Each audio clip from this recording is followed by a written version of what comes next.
Good afternoon and welcome to MSEC Community Link. This program is the first installment in a monthly program explaining local access television and what it is. My name is Diana Treadle, and today I have with me Station Manager Jerry Abraham. Jerry, welcome. Yeah, thank you. And like I said, hopefully this is the first of hopefully many programs on local access television that we'll be sending out to you to talk and explain a little bit about what local access television is. And I think that's a really good place to start. What is local access? Okay, I think the best way to explain local access is to first of all tell you what it isn't. And that's one of the problems with people when they look at local access. They look at it and they compare it to the various network channels. And really local access is not network TV, it's not public TV. It's really a beast in and of itself. So maybe we should explain a little bit about those different types of channels that are on our TVs every day. So if we can take a look at some of these slides here, let's talk about the different types of local access television. Okay. First of all, we have network types of channels. And networks are the things like NBC, CBS, Fox. Those are the big statewide, actually worldwide channels that are usually based out of New York. That's where we get our situation comedies, our programming in the evening, and those types of things. And then the network channels have what are called affiliates. And then the affiliates are like the WCCO, the KSTP, the regional channels that we pick up, like from out of Minneapolis, Alexandria, those types of channels. And those are what you can get with your rabbit ears or your TV antenna? Yeah, those are also what are known as broadcast channels because they broadcast out. You know, you can pick them up in most cases with an antenna, but then you can also get them on cable. But we have the regional ones, and if you watch like a WCCO, probably 80% of their programming comes from the network, CBS, but then they insert their local news and those types of things. And then the other types of programs then, besides network TV, we also have cable TV. Okay, cable is somewhat new to the TV audience. That cable came in about the 70s. And you have channels that are specifically for cable TV. You have HBO, Discovery, Lifetime. Those types of channels you can only get if you subscribe to a cable system in a city or a community. Okay, and they also include the network channels in many cases, right? Yes, they also include the networks. Usually on most cable systems, they will run the regional network channels as well. Okay. Okay, and then we have what a lot of people are familiar with, and that's public television, PBS. And then PBS is somewhat like the networks where they have affiliates too. They have KTCA, they have KAWE, some of the ones that we're familiar with in this area.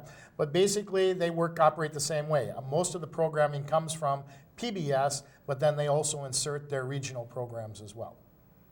So they're like a network channel on a smaller scale. Similar to that. Not the big budgets and whatever. And of course their funding is a little different too. You know, with network television, most of their revenue comes from advertisers. They put advertising on the channels. Public television, most of their money comes either from the federal government or from subscribers that pay in a monthly or yearly fee to PBS or to the affiliate to run the programming. So their funding sources are a little different, but they somewhat operate the same. Okay, and then of course now we start getting closer to what we do on our channel, but there is one kind of step in between. You have public television, then there are some programs, you don't see a whole lot of these channels, but in some of the larger metropolitan areas, there are things called community access television. And they are kind of a in-between of network and local access. The difference is they probably do get most of their money from what's called a franchise fee, which we'll describe a little bit later. It's fees that comes from the city to pay for the costs of running the channel. But they also do advertising, and they do run their own news and that type of thing. But that's what's called community access television. And you may see those in some metro communities, but they're kind of few and far between. And then we finally get to what we do, and that's what's known as local access television. And what local access television is basically, it's local TV. It's a channel that's specifically for that community on that cable system. Okay? So those are the different types of television that we have on our regular TV lineup.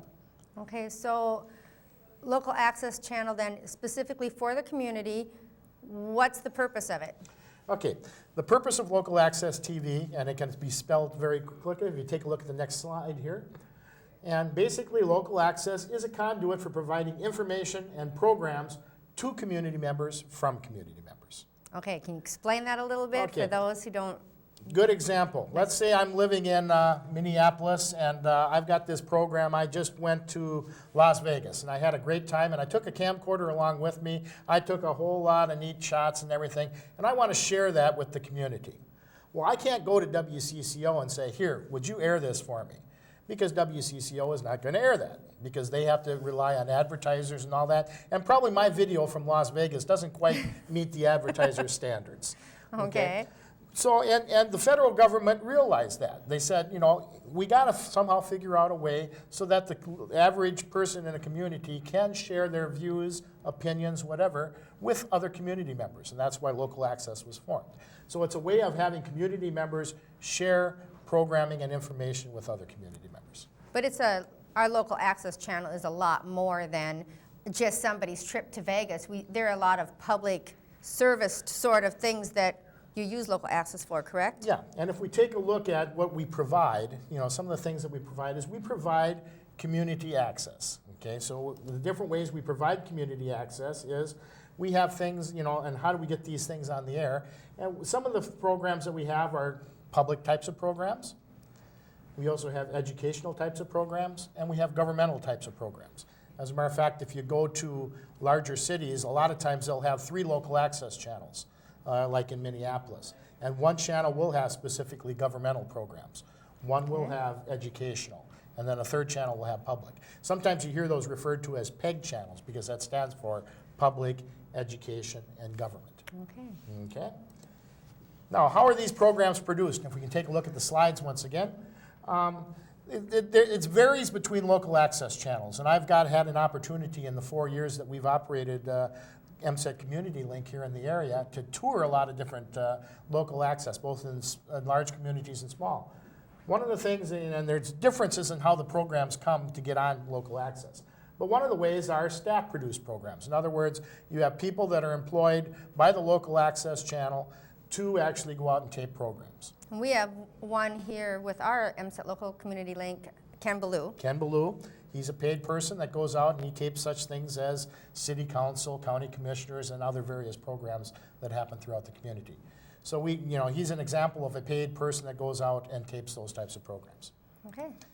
Then we also have community-produced programs. We have just community members that go out and tape things. Some of you might have saw the program last fall when we actually gave Hub Zivoloski the first annual Hubby Award at the City Council meeting. That was recognizing Hub and the work that he did and actually being a producer of community programs and bringing them into local access. So, and anyone can do that. If you're out there and you're a community member of Little Falls and you want to come in and share some information with the community, go ahead. Go out and take your video camera out and shoot whatever you want and bring it in.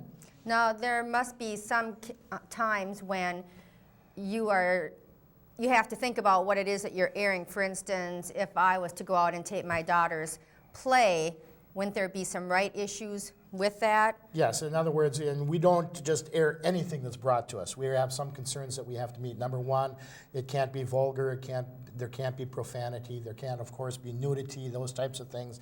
And then also we have to be concerned about copyright. In other words, we can't break legal copyright laws. So if it's something that it's a play that has copyright laws regarding airing, we can't air that. Okay, so yeah, there are some rules that we have to follow, but in most cases, if somebody's just going out and shooting a softball game, something like that, there's no problem. Local parade, any of those kinds of things. Okay. Some other ways we get programs, if we look at the slide once again, we have what I call mass audience programming. That is programming that is sent to us from outside the community, but yet goes on local access because it's an example of a program that probably wouldn't make it to the networks. A couple examples that we air on MSET Community Link like that are, we have the Perils for Pedestrians program, which is a program that some individual just shoots on a monthly basis, but is geared to the local access. He sends that out to hundreds of local access channels throughout the whole United States. So programs like that aren't actually produced in the area, but yet are geared towards local access channels. Okay. What about satellite programming? We do some satellite programming on MSET Community Link too. If some of you might have caught the program called Televentures, which is a live educational program that we air on Tuesdays and Fridays. It's not live every Tuesday and Friday, but it's a program that we get off a satellite, and then we air that onto our system. And in some cases, those programs are live, where viewers can actually call in questions. And then we also have, when we're not airing programs, we have the Community Bulletin Board. And Diana, you're responsible for putting those types of programs on, or those slides on. That's so correct. Whenever you're not seeing programming and seeing those beautiful slides with all the graphics and everything, Diana's responsible for that. She gets the credit. And you can just send those right in to me, and I'll be very happy to put those on. There's no charge for nonprofit organizations. Yep. So that basically gives you an idea of where we get the programming from. Okay, can you tell us a little bit about the history of local access? Sure. And once again, we talked a little bit about it before, and that is the reason why local access came into existence was because there wasn't really a way for an individual, just an average community member, to actually get access to the airwaves. So, so if we take a look at the slide once again, local access has existed since the 1970s, and that was basically because you had your first cable channels around that time. But it wasn't until the Cable Act of 1984 where federal law did regulate that cable companies had to provide at least one channel in each community for local access so that people could get programming out to the community.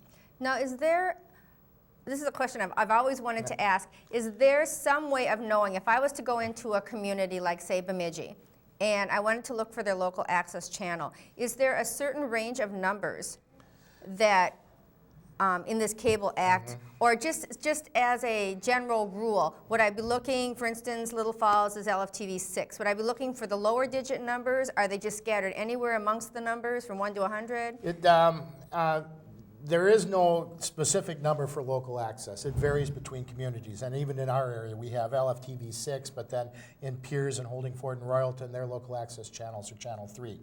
Local access tends to be the lower channels, because basically, then the reason why that is, and you have to understand the actual video spectrum to actually we're going to get technical now. We won't get technical, but because of the differences in the video spectrum, usually a local access channel is channel 13 or below. But there are local access channels, especially if you get into the metropolitan areas. I've seen local access up in the 40s, 50s. So, there is no real rhyme or reason as to where they put those. It's whatever works best for the cable company. So just because we have 3 of ours that are channel 3 and 1 that's 6 doesn't mean that they're all either 3 or 6 or whatever. Okay. Right. But one of the things you will find out, and I've noticed this too, that even if you go into a metropolitan area, local access tends to work the same way, where there's a program. If it's not a community program, usually when they're running a community bulletin board if there's not the actual program. And it varies too. I've seen some local access channels that only air programming in the afternoons, and they run the bulletin board all during the day. And there's some that run their local access similar to a network channel, where everything is timed out to 30 minutes or an hour. It varies between local access channels. Okay. So they don't all look the same, but they are somewhat similar. Okay. So it was the Cable Act of 1984 that actually it was required by law for cable companies to provide the channel. Now, in Little Falls, programming actually began in 1985, and actually I had a little bit of part in that. Before, actually, there was some local access programming on Channel 6 before '85, but the way you had to get a program onto Channel 6 is you had to turn your videotape into the cable company. They had to take it out to the shack next to the tower and actually plug it in a VCR. So you couldn't program in advance. They had to send somebody out, and if the program was on at 6 o'clock on Sundays, that guy had to go out to the shack at 6 o'clock on Sundays, plug in the tape, and then play it. It was in 1985 where we purchased the equipment to actually run the programming here from Little Falls, and we actually bought the equipment that allowed us to hook multiple VCRs up and program them in advance so that we could have somewhat of a regular programming schedule. It might be a good time to mention where we are located, that we are located in the high school on the 2nd floor, Little Falls Community High School. Yeah. And one of the main reasons why that happened was because Little Falls High School happened to have a studio. And to do local access programming, you have to have some place to do the programming from. So Little Falls had the studio, and we got the link to hook us in, and that's how it all got started. Just to give you a very quick history of the people, Tim Seelhoff was the first station manager of Channel 6 in 1985. He ran it for 2 or 3 years. Some of you may remember Mark Stone. I think he lives out in Cleveland now, but he ran the station for, it was probably another 3-4 years. Jeff Zavolosky was the station manager just before we took over, and he ran it for, I think, 4 or 5 years. And then MSET, our organization, has been running it now for the last 4 years. As a matter of fact, starting January 1, we'll be starting our 5th year of operation of MSET Community Link. So that's kind of the history. It doesn't seem that long to me. No, it's gone by fast. And it's changed a lot.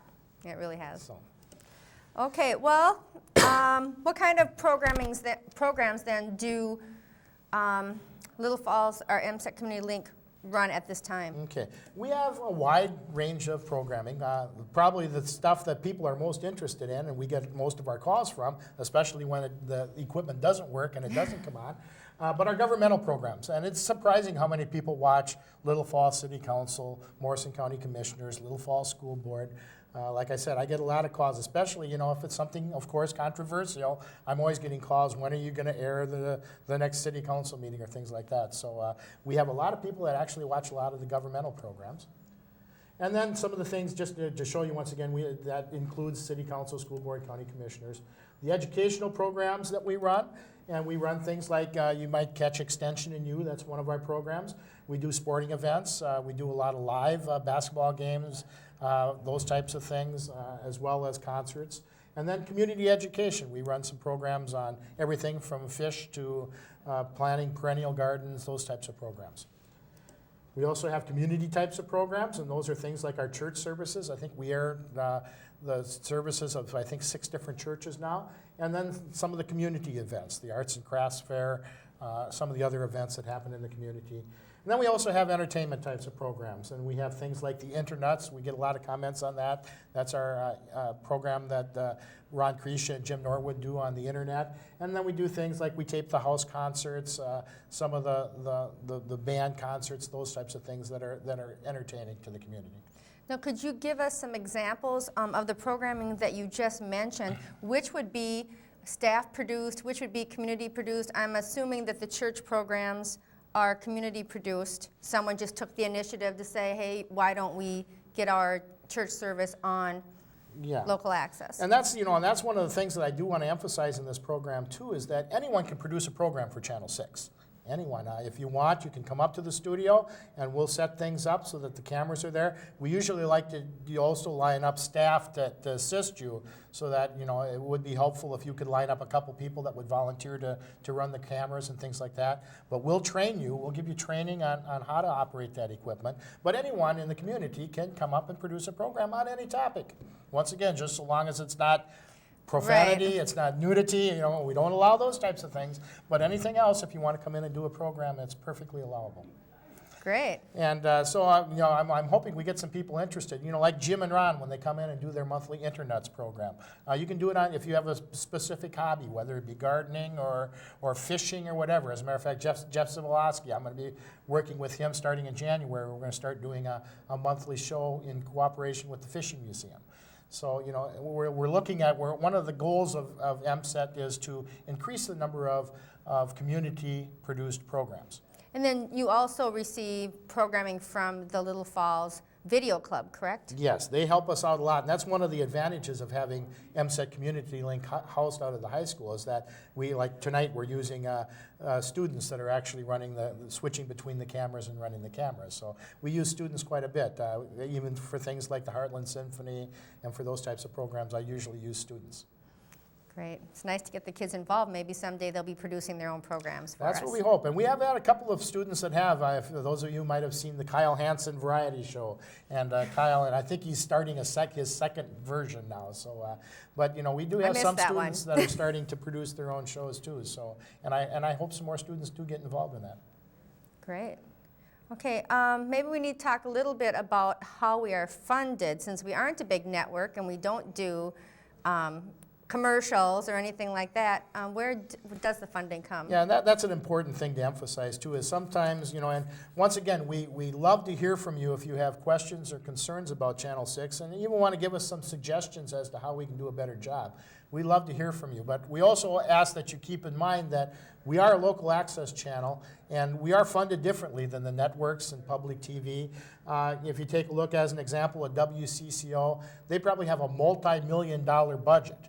And one of their cameras is probably more than my budget for 2 or 3 years. So I mean, you have to somewhat keep that into perspective when you're comparing apples to oranges and those types of things. Is that network are funded differently than local access. And to give you an example, if we take a look at our funding, everything that we do on Channel 6 is funded on what's called a franchise fee. And those of you who have cable TV, you probably know what that is because you see it on your bill every month. There's something that says franchise fee, and then there's a certain percentage. It used to be 3%, now it's 5%.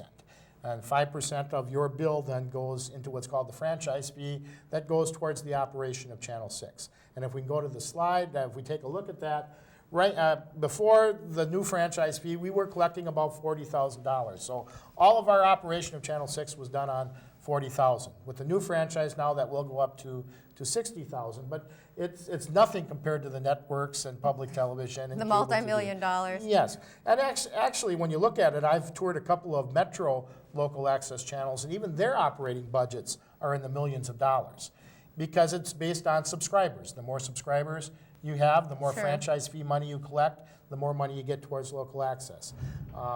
In the metro, you may have 27,000 subscribers on a cable system. Well, if everyone pays their 3% or 5%, that's millions of dollars. We only have 2,800 in Little Falls. So that's why we get about the $40,000 to $60,000. So it would be fair to say that you really can't even compare local access channel to local access channel like you can NBC to ABC because of the huge differences possible in budgeting. Right. Except I think Little Falls can be very proud. Number one, not every city in the United States puts the franchise fee towards local access, even though that's the intent. There's a lot of communities that take that franchise fee and put it into the general fund and use it for other things. I think that's where City Council really needs to be commended, where they've always put the dollars into local access, and that's one of the main reasons why MSEC Community Link can do what it does. And I think we are very, we can compare ourselves very nicely, even to the metro channels when you look at some of the things we do, because we've had that City Council support.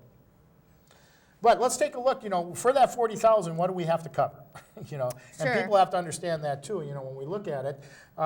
For that $40,000, it covers a portion of my time. I'm not full-time Channel 6, but a portion of my time gets paid out of that $40,000. A portion of your time doing the character generator and filling in when I'm not around and assisting and doing programs like this. We also have our videographers. Ken Ballou, as we mentioned before, who goes out and tapes. And as a matter of fact, sometime this winter, the MSEC Community Link is going to be looking at hiring a second part-time person to go out and do taping. We also have the student programmers that we mentioned before. We also have to pay for all our equipment out of that franchise fee. And then we also have to buy all our supplies and, of course, travel, conferences. So you see, there's a lot of things that have to come out of that $40,000. So it's not just people's time, but it's also the equipment and things like that. Now, we did get $25,000 this year with the new franchise agreement to buy some equipment, and that has helped us to move into the digital realm, and we're slowly implementing that equipment now. But other than that, we have to exist on the franchise fee. Okay. If community members have questions for you about local access, we've tried to cover just about everything today, but if they have some questions or say they want to purchase a tape, how would they get a hold of you? Okay, and I'll answer both of those questions. First of all, and once again, I'm very honest in saying we strongly encourage people to give us a call. If they have questions on our programming, why we do things a certain way, whatever. If you have a question that you have for us, please give us a call. And the way you can get a hold of us is you can call us at area code 320-632-2017. And if we're not in the office, we do have voicemail, so you can leave us a message, and we will return your call. But we are interested in finding out what you think of Channel 6 and Channel 3 and the other communities, and give us some ideas of maybe some programs that you would like to see aired on the various local access channels. Or perhaps maybe they have a tape that they would like to bring in and don't know how they could they just taped something, they want to know how to get it on local access, give us a call. Yep. And then if you can also email us, those folks that have computers, you can email us at communitylink@mset.k12.mn.us, and we'll get your email and we can respond to you via email. And then also, if you have a fax machine, and you can also fax us, let's say if you've got something that you want to get on the bulletin board, and as Diana mentioned, if you're, those are public service announcements, so if you're a nonprofit organization, you want to advertise something that you have upcoming in the area, you can fax us or drop it off to us, and we will get that on the bulletin, on the character generator, and advertise your event. And we try to get those in about 2 weeks before the actual event because we like to air them for about a week prior to the event, and it's not worked on every day. So you want to try to get that in 2 weeks ahead of time. One thing I forgot to ask you, Jerry, was do you have set programming? Is it just willy-nilly turn on the TV and see what we're going to get? Or is there a set time for city council, a set time for church services? I would assume they're always on Sundays. Yeah. And to be honest, that's probably the hardest part of my job is putting the schedule together on a weekly basis. We have some programs that are aired at the same time every day. And those of you who watch a lot of Channel 6 know that City Council is always on Tuesdays, and it airs at 10:30 and 8. School Board is always on at 10 and 8 on Wednesdays, and on Thursdays is the County Commissioners at 10 and 8 p.m. So we do have some programs that are aired every day of the week at the same time. We have other programs, like the concerts, the student programs, those types of things, that we fit into the schedule where we can. So there's some parts of our programming that change on a daily basis, but there's others that are regular weekly programs that air at the same time. And that's one of the things I get a few comments from quite a few people, do you have a printed schedule? And we are in the process of working on that, and we hope that probably sometime in January we will have a printed schedule available that we can either mail out to you or we'll have at various locations within the community so that you can pick those up. Well, that sounds great. Well, hopefully people are better aware, more informed of what local access is and what we do here. What about next month? You indicated that this could be a monthly show, so what will we talk about next month? What I think we're going to do next month is we'll actually give you a little bit of a tour, a video tour of the facilities up here to give you some idea of the type of equipment that we use to get the programs out to you. The cameras, the switchers, all the various equipment that we use to get programming onto Channel 6. So kind of a little tour of the facilities that we have up here. Okay, well, great. And I guess the last thing I wanted to just mention before we end the program is that we do plan on having this be a regular monthly program. So if you would like to have some questions covered on MSET Community Link program, either call it in, fax it in, or come and visit us and let us know, and we'll answer those questions on this program in future programs. Great. Okay. Well, I guess we'll see you next month then. Yes, thank you for watching, and please keep watching MSET Community Link.